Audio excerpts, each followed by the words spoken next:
3 सीटें खाली है, लेकिन कहते हैं वहाँ पर आप लोगों को दाखिला नहीं मिलेगा। मैं खाली सीटों पे मैं एडमिशन मांग रहा हूँ।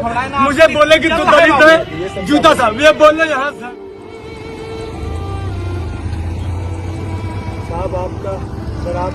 आपका आशीर्वाद है साहब कि मैं यहाँ पर मैं अभी तक मैं टिका हुआ हूँ। आपका बहुत बहुत।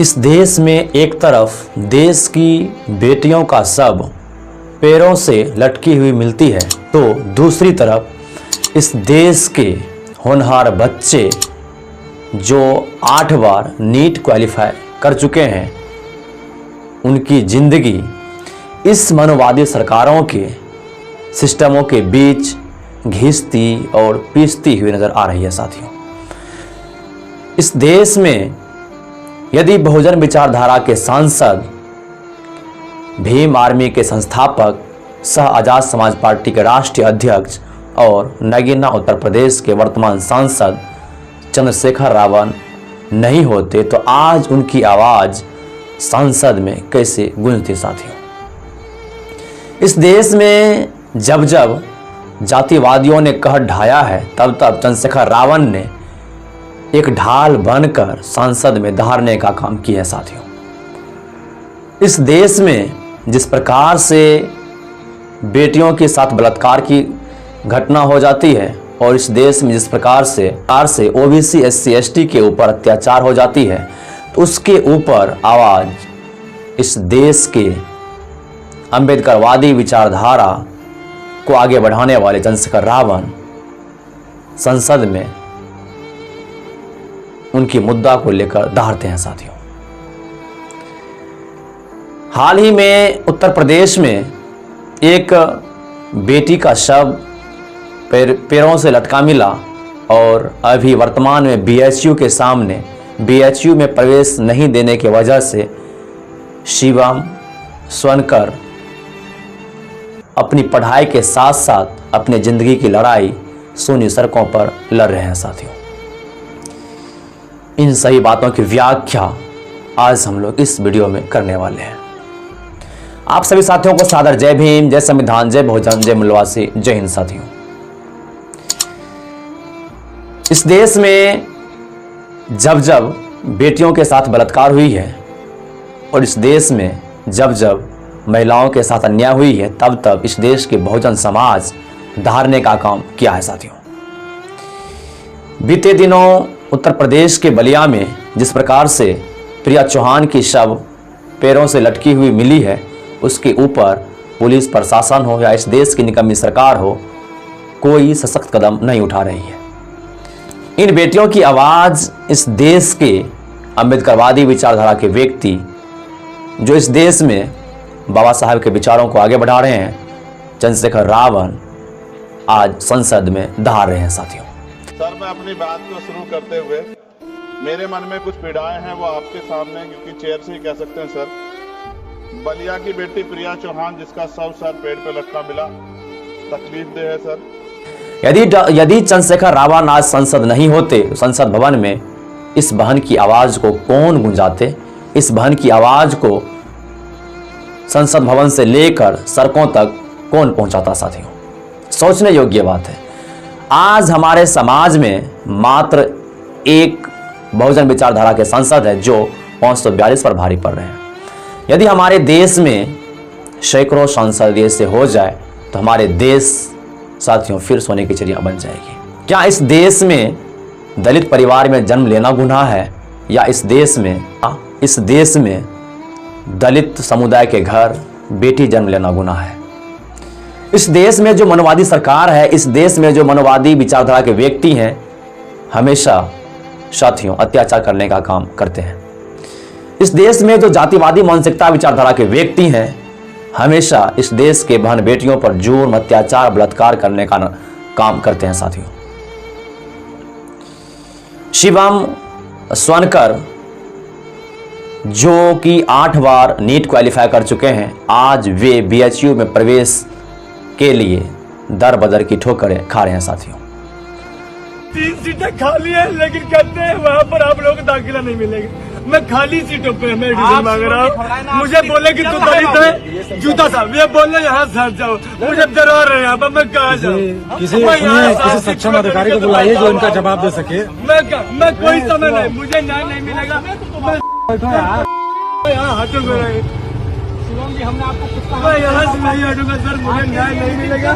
मुझे जूता मार दीजिए, मेरा इंतकाल करा दीजिए हरिश्चंद्र घाट में। मैं उससे पहले उठने वाला नहीं।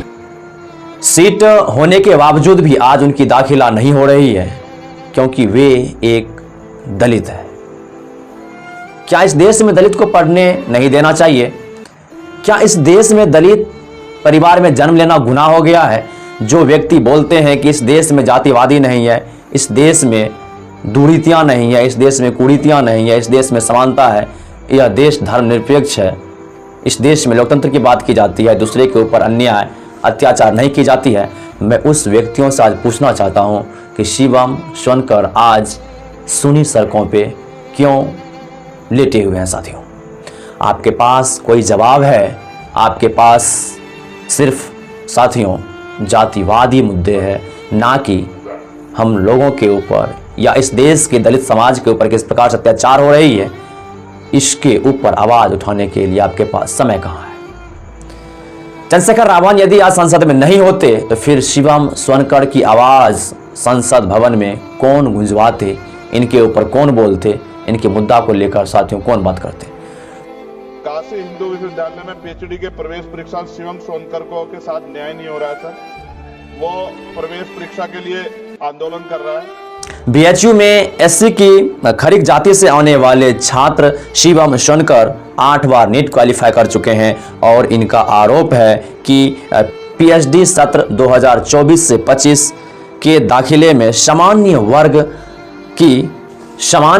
की परीक्षा में द्वितीय स्थान होने के बावजूद भी प्रवेश नहीं लिया जा रहा है।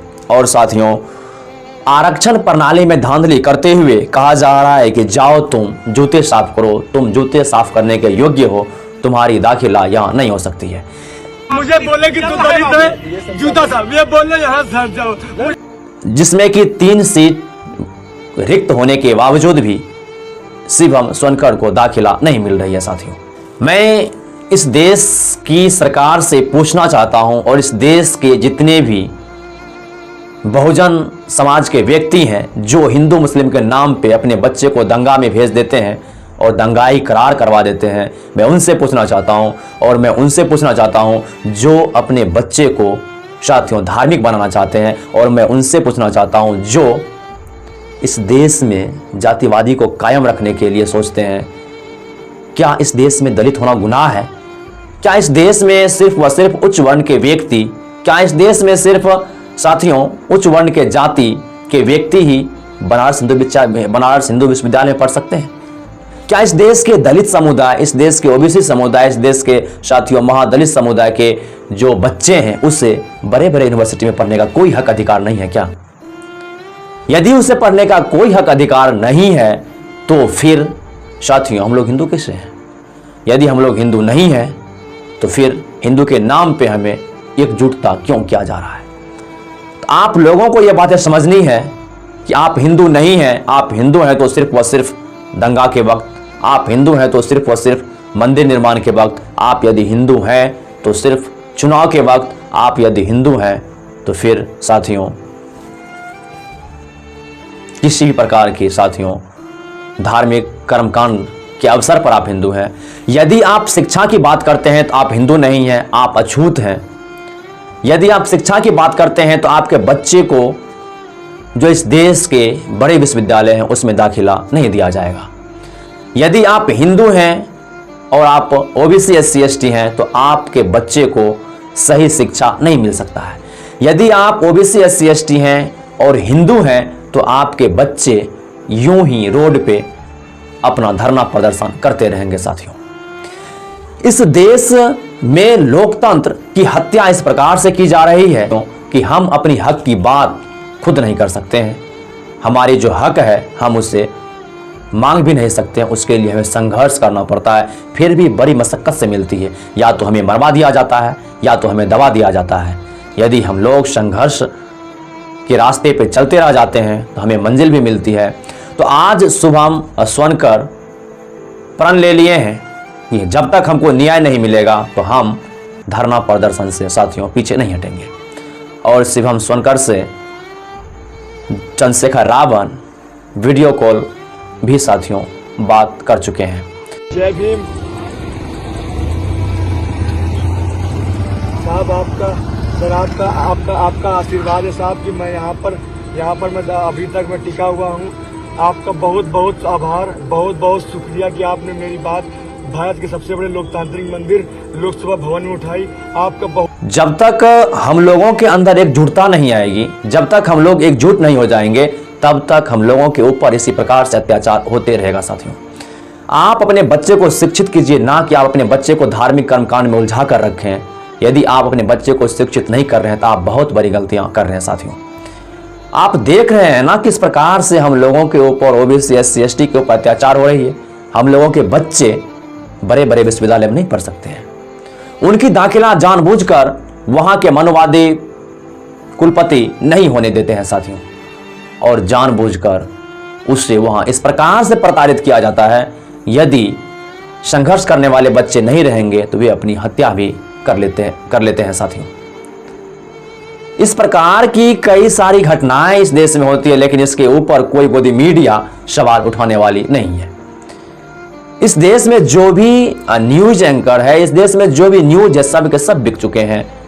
इस देश में अब कोई मीडिया आदि रह गई है, सिर्फ और सिर्फ सोशल मीडिया रह गई है। आप लोग से निवेदन है, आप सोशल मीडिया को देखिए, ना कि किसी न्यूज वगैरह को आप देखिए। वे इस देश की मुद्दा को हमेशा जातिवादी मुद्दों के साथियों रास्ते लेकर चली जाती है। और हम लोगों को लगता है क्या सच में मुस्लिम इतना कायर है, इतना क्रूर है, और हमें लगता है कि कहीं हिंदू मुस्लिम साथियों विवाद ना हो जाए, इस प्रकार से हम लोगों को दिखाया जाता है। लेकिन साथियों, जो जमीनी स्तर है, जो हकीकत है, उसे दिखाने का नाम नहीं लेती है इस देश की गोदी मीडिया। तो इस देश में साथियों दलित होना तो गुनाह है, ओबीसी SC ST होना साथियों गुनाह है। बड़े बड़े विश्वविद्यालय में नहीं पढ़ सकते, उनका दाखिला हो ही नहीं सकता है। आपके बच्चे के अंदर बहुत टैलेंट है, फिर भी उसे दबा दिया जाता है। और जो बच्चे हिम्मतवाज नहीं होते हैं, आखिर क्या करेंगे, वे अपने सपने को अपने पैरों तले कुचल देते हैं। लेकिन हमको डरना नहीं है, हमको लड़ना है। यदि आप पढ़ने के लिए निकल चुके हैं साथियों, आपको याद रहे कि सड़कों पे आपको संघर्ष भी करना पड़ेगा, और पढ़ाई के साथ साथ आपकी लड़ाई भी जारी रहेगी, तभी आप कुछ कर सकते हैं साथियों। क्या इस देश की बेटियों के साथ और इस देश के जो साथी मेरे शुभम स्वनकर हैं, इनके साथ न्याय हो रहा है? आप अपनी राय कमेंट बॉक्स में अवश्य दीजिएगा। मिलते हैं फिर नेक्स्ट वीडियो में। जय भीम, जय संविधान, जय बहुजन, जय मूल्यवान।